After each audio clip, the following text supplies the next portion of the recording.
Welcome to today's episode. We're doing something very different. Today, we're going to go through a large number of books, and I'm going to give quick reviews on a lot of them. Nothing in-depth, nothing analysis like I normally do. Just have tons of books that sometimes I might review, sometimes I might not review. A little bit all over the place. And this week's been going to be a little bit rough with work and school with the kids. So I decided to do a simpler video overall, just to make things a little bit easier and maybe give some people, an idea of some of the stuff that's out there. We're going to start with some Millarverse stuff, Millarworld stuff, I should say. Mark Millar is probably the most successful comic creator right now out there. I wouldn't say he's indie per se, since he does work for Netflix, which is not directly a comic publisher, but, they are a media company. But a lot of that stuff here, they were created while he was under contract with Netflix. They were not directly owned by Netflix at the time. Nowadays, everything he has is basically owned by Netflix. Through the contract, he basically sold himself out to Netflix, which is not a bad thing for his revenue generation, let's say. And he can produce pretty much whatever he wants as long as Netflix has the right to produce it. Not a bad idea overall. Problem you're going to see with a lot of these Mark Millar properties, I should say, is that they're basically Netflix pitches. They're things to be adapted by Netflix. They follow various things that Netflix generally are big fans of. So while there's some of his stuff that's probably not going to be adapted easily, there's quite a few of it that you can see where it's gastronomical, does it so he can eat, and there's the stuff that he does for fun. When we're looking at Jupiter's Legacy, that's one of those things that was adapted by Netflix, but it was only given one season. I have the first two books of this, if I remember right, the first two trade paperbacks, I should say. They're hardbacks, actually, since they're the French editions. They are published by Netflix Publishing, which is fun to see. That's the most recent version of them. It's a pretty good story overall, but it's another one of those what if superheroes were evil kind of thing. There is the behind the scene things and the prequel things where it's not superheroes being evil, it's superheroes actually being superheroes. It's the modern superheroes that are kind of the problem. I understand it. I'm not a huge mega fan of that kind of story, but here it actually is set up really well. Millar knows what he's doing and knows how to write, probably better than a lot of those guys out there who tried the exact same story. And there's still that feeling in behind it of there's some people that are good and are trying to do good. Will I review it? Maybe. There's not really any real reasons to. I don't think that it'll ever get another season on Netflix. First season was probably way too expensive. So nobody's really rushing to review those comics or read those comics. They're pretty old at this point, and there's nothing really deep into it that I want to discuss or that I want to analyze. So I'm not in a rush to do it. Maybe one day if I've got nothing else to do, I'll go through it, but not right now. Would I recommend it? Probably. I mean, Millarworld stuff is fun in general. Millar is a wonderful creator. Frank Whiteley does great with the art in there. It's top notch. It's really something that you can take home and enjoy. We'll then go with the Magic Order Part 1, Book 1. I got it as a trade paperback randomly. I didn't really read who it was from or whatever. I just thought it looked cool. I'm a fan of occult stuff like this. Like, I've played enough mage and vampire and stuff like that I do enjoy that kind of stories overall. The art in it is also pretty top-notch. It's really nice. The characters are interesting in how they're designed. It's a little bit over the top, but it works in this occult style. And the story itself is actually really interesting. It's fairly well made. And it's driven fairly well by all the events that are going on, and there's a decent twist in it. The problem is, it feels like a Netflix adaptation. It feels like something that was not only created for Netflix, but created by Netflix, by committee in the back. Not sure how it works with Mark Millar and how he gets his walk-in orders from the head office, basically. But there's some stuff in there that I'm like, well, I know it's Netflix because of how it's written. And that's not really a good thing. Maybe with how One Piece is going right now, these might change in the future.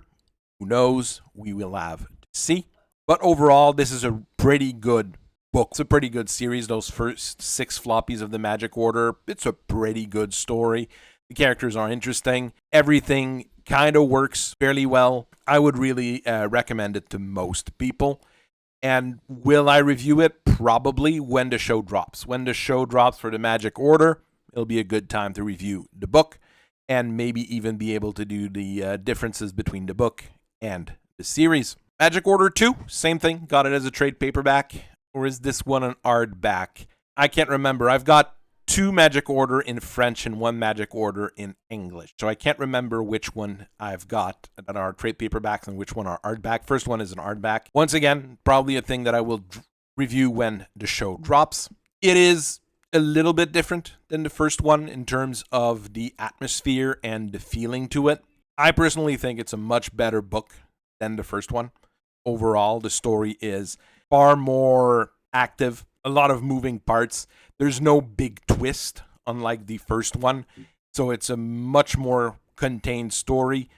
There's characters that are very, very interesting and very, very fun to live with and to work with in this one, including some really creepy bad guys, which is great to see because we're missing that in a lot of modern comic.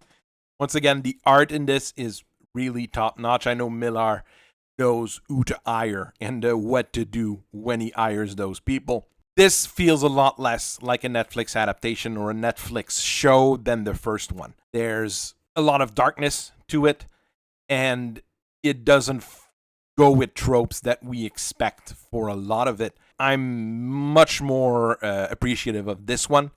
I haven't had time to read Magic Order 3, which I own. I just never took the time to read it. I'll probably do that tonight or maybe tomorrow. Next up is something we didn't review, but we talked to the creator of previous week, The Bucket of Blood, which is on various platforms. If you're looking for it, it's really cheap. You can get it for about $1.99 if you want to just get a look at it. So it's pretty interesting in terms of the price point for it. Overall, it's probably one of the weirdest comic I have read in a long time. Kind of reminds me of some really weird British comedy or some really obscure Franco-Belgian bande dessinee, just by how it feels to be reading it and how it just is paced. It's not a comic for everyone. It's a comic for people with a certain desire, let's say, various aesthetics. It is gory. It is very, very weird in terms of the dialogue, in terms of the art. It's an art style that you definitely are not accustomed to. Will I review this particular book? Probably not. Honestly, once a few issues come in, probably would be easier for me to do a review of multiple issues together, or once I've got a better understanding of what's going on, because it is, like I said, extremely weird. It's the kind of thing that I will get when the issues drop, however, just because of how cool the overall thing is. It's something that's completely out there. And it's the kind of thing that if you like weird stuff, probably you would like to get, or if you want to see something that is completely off the wall, something that is not like anything you've really ever seen. Next up, we're going to look at a few mangas I've gotten recently. A lot of it is very basic stuff overall in terms of the style that I've been getting, just that it's the stuff that's available easily at local stores. First one up being Jujutsu Kaisen, which is extremely popular at this point in time. Is it a great manga? I'm not 100% sure. It's one of those things that I'm not even sure I'm going to finish. I did buy quite a few of them. I'm almost up to date with the French release, if I remember right. The more I was reading it, the more I was feeling like an obligation to keep reading it. So that's usually not a good sign when I'm going through manga. The art is fairly grungy. It's got a very specific style that I've seen repeated in a few other mangas recently. And it's not terrible, it's just a style that is very different from what I would consider the A days of manga. This is a style that takes advantage of the digital style and the digital art a lot more. And I'm not sure I'm a huge fan of it. Character wise, there's a very big variety of them, so that at least is interesting. And the characters themselves are fairly interesting. Like most manga, it's basically character pieces stacked up on one another with an overarching plot. And some of the characters are very interesting, some of them are far less interesting, but everybody keeps dying. And that's a problem that I've had with a lot of recent mangas, I would say. It just gets very, very tiring that you start getting attached to a character or you start reading about one and you're fairly interested about it, and he just dies randomly for nothing more than shock value. Is it terrible? Definitely not. I understand why people enjoy it and why people would enjoy an anime based on it. Would I recommend it? I'm not 100% sure. At this point, it's something that's fairly new, so I understand why people would like to read it. It seems to be coming to an end fairly soon, so it's not going to be one of those marathon manga like One Piece or Naruto. So that might be a good point for it. Who knows? Honestly, at this point, I think I'm checked out on this particular book. Next one is Black Clover, which is also pretty much the same kind of style. It's character pieces stacked together with an overarching story. This also is very reminiscent of Mashal, which we've already reviewed on the channel for the first few sections. Is it terrible? Definitely not. I actually like it a lot more than Jujutsu Kaisen. It's got a target audience that is younger, and I think that's what makes it more interesting to me. Overall, the art is better than in Jujutsu Kaisen. It does use that very modern style of manga, but it is not as grungy or as quickly drawn, let's say, as the other ones. And it is overall pretty decent. It's another one that's about to end as well, so that means that it's not going to be a marathon manga. Very decent overall in terms of number of volumes. It's another thing that's fairly overdone, so I'm probably not going to review it for the channel outside of maybe here and there, just little things like this. It's a thing that I would recommend, especially if you like things like Naruto. It's roughly Naruto with mages overall in terms of the story, so it's not terrible. And I honestly have no idea why I stopped reading it. It's on the docket of things that I want to finish reading and keep on reading. It just dropped off. I got a bunch of the books, I read them, and I just dropped off and got to read other things afterwards. So I'll probably get back into Black Clover fairly soon. Last but not least, we're looking at Chainsaw Man.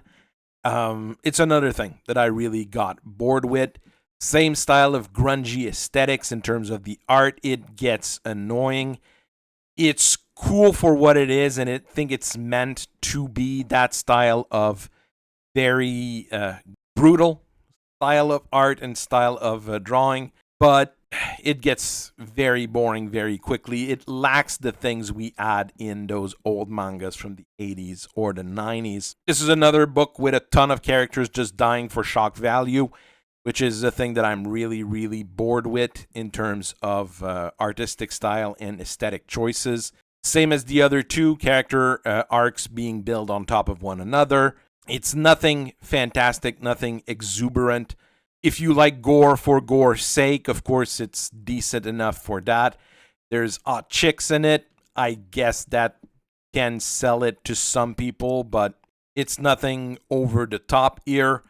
And it's not something that I want to review, not only because it's super overdone, but because the biggest problem I have with it is that I'm bored with it.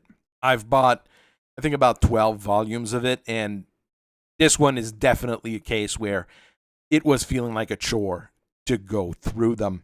Next up is Dawn of DC, The Penguin, or The Penguin Takes Flight. No, I think that was only the title for issue 0, which has a different artist, a different author, a different pretty much everything from the main line, which is by Tom King and De La Torre for the art and story.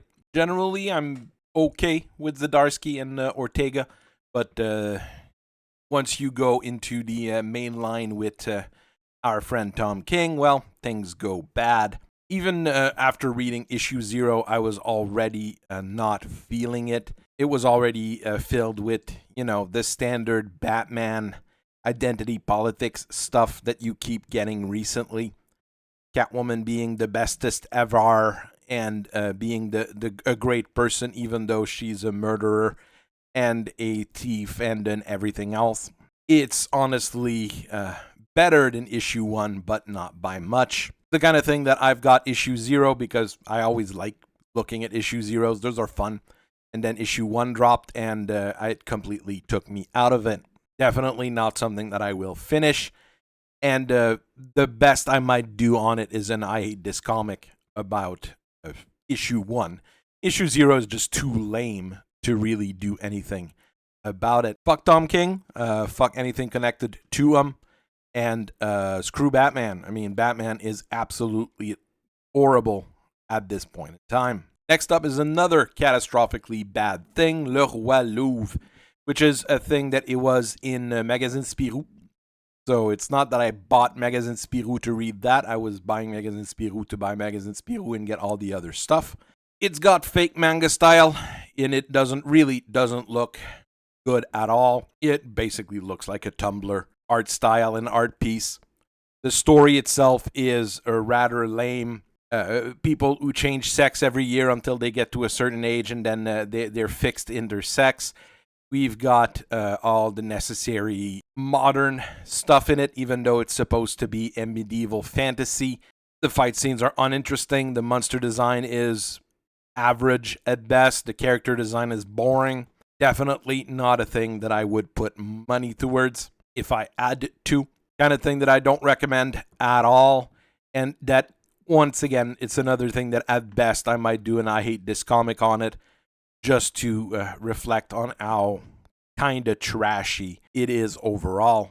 To cleanse our palate, let's go with Horimiya, Hori-san to Miyamura-kun, which is pretty good. It's on the docket as the French books are released. I'm just getting them.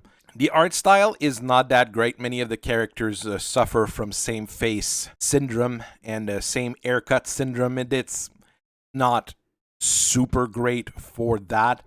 But the relationship between the two main characters is really, really interesting and actually really heartwarming. It's fun to have something that's wholesome. It's fun. It's got nothing that is questionable or objectionable. It's actually all good things being represented in there in terms of the morals being passed on, even though Miyamura is not the smartest bucket of water. It's an interesting book overall, and something I would recommend to people who just want something, like I said, to cleanse your palate. Next up, we're going to be talking about HK, which is a French manga-like series. I know I've been critical of Le Roi Louvre right before because of that.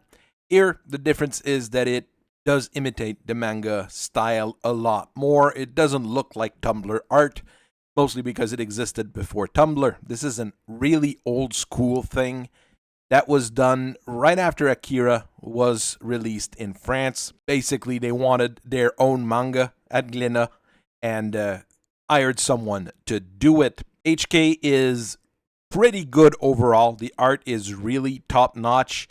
It has the same coloring style and art style as, let's say, 90s manga for a lot of it, and it works fairly well. The thing is, it is color rather than black and white, so a little bit different there, but let's ignore that a little bit. There's various format of this book. and book series. Basically, there's the original manga style format. There's the more modern graphic novel hardcover Bande Dessinee. So there's all sort of things that you can go with if you're looking for it used, which is probably what you're going to have to do if you want to read this book. I basically got most of it from a used bookstore. Well, just a charity store that was selling them at $3.50 each, I think, which is a massive discount compared to the, I think, $25 price tag that is usually associated with larger books like these. The problem is I'm missing 2.2 and I'm missing 1.4, and there's basically 5 books into one series and 2 books into 2 series, or 3 books into 2 series. I'd have to check again. What makes this series a little bit awful is the fact that it'll never end. The author and the artist just can't work on it anymore. Physically, they have issues, so the whole thing is up in the air. Maybe someday a miraculous thing will happen, and I mean, the outline exists. The actual scripts might exist as well for at least 1 or 2 other books. So maybe someday something will happen, but it is very doubtful at this point. It's a nice sci-fi, fantasy kind of things. Far more sci-fi, fighting the power and joining the power at the same time kind of things.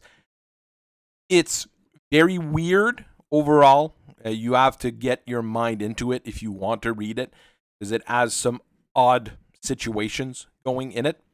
And I will be reviewing it fairly soon for the full review of Volume 1. If it's popular, I might keep going with the rest. But do I recommend people buy it? Probably not, because like I said, it's never going to end.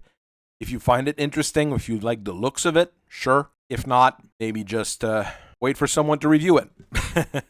Warlands. Well, what is Warlands? It's basically a ripoff of Record of Lodoss War, made by some Korean at the end of the 1999, early 2000 for Image. It's actually barely decent in terms of the art. The art is from average to really, really good.